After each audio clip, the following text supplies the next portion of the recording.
Houthi विद्रोहियों के एक कार्गो जहाज को कब्जे में लेने से इजराइल के प्रधानमंत्री आग बबूला हो चुके हैं। उन्होंने इसे ईरान की तरफ से इंटरनेशनल जहाज पर हमला बताया। हूती विद्रोहियों ने इजरायली जहाज पर हमले की धमकी दी थी, जिसके कुछ घंटे बाद ही इस घटना को अंजाम दिया गया। हालांकि इजराइल ने साफ कर दिया है कि ये जहाज उसका नहीं है और न ही उसमें कोई इजराइल का नागरिक सवार है। एक दिन पहले यमन के हूती विद्रोहियों ने 25 क्रू मेंबर वाले कार्गो जहाज पर कब्जा कर लिया, जिसका नाम गैलेक्सी लीडर है। जानकारी के मुताबिक जब जहाज तुर्की से भारत की तरफ आ रहा था, जहाज लाल सागर में था, तो इस पर हथियारबंद लोग चढ़ गए।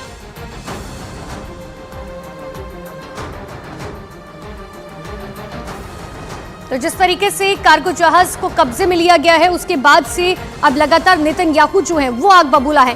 दरअसल बताया जा रहा है कि लाल सागर से जब ये जहाज गुजर रहा था और भारत की तरफ आ रहा था, तभी इस पर कुछ हथियारबंद लड़ाके चढ़ गए, जिसके बाद अब ये बताया जा रहा है कि इस जहाज को हाईजैक कर लिया गया है, जिसमें 25 क्रू मेंबर शामिल है। लेकिन इजराइल की तरफ से साफ तौर पर कह दिया गया है कि ना तो ये जहाज हमारा है, ना ही इस पर कोई इजराइल का नागरिक सवार है।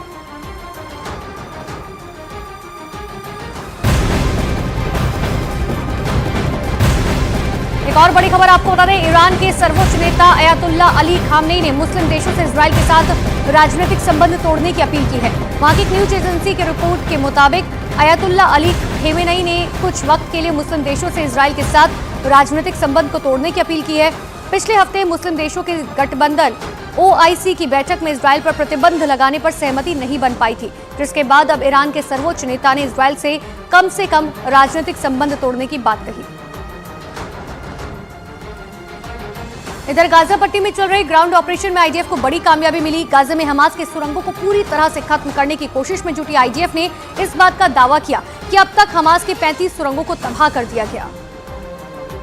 इस काम में IDF, पैराट्रूपर ब्रिगेड की लड़ाकू टीम, इंजीनियरिंग और एयरफोर्स मिलकर काम कर रही है। IDF ने दावा किया कि गाजा के शेख एजालिन और रिमल इलाके में हमास के आतंकियों के साथ उनका टकराव हो रहा है। इस दौरान IDF हमास के बुनियादी ढांचों और संपत्तियों का पता लगाकर उन्हें तबाह करते हुए आगे बढ़ रही है। अब तक IDF ने हमास के करीब 35 सुरंगें समेत कई हथियारों को तबाह किया, जबकि हमास के कई लड़ाके सीधी लड़ाई में मारे गए।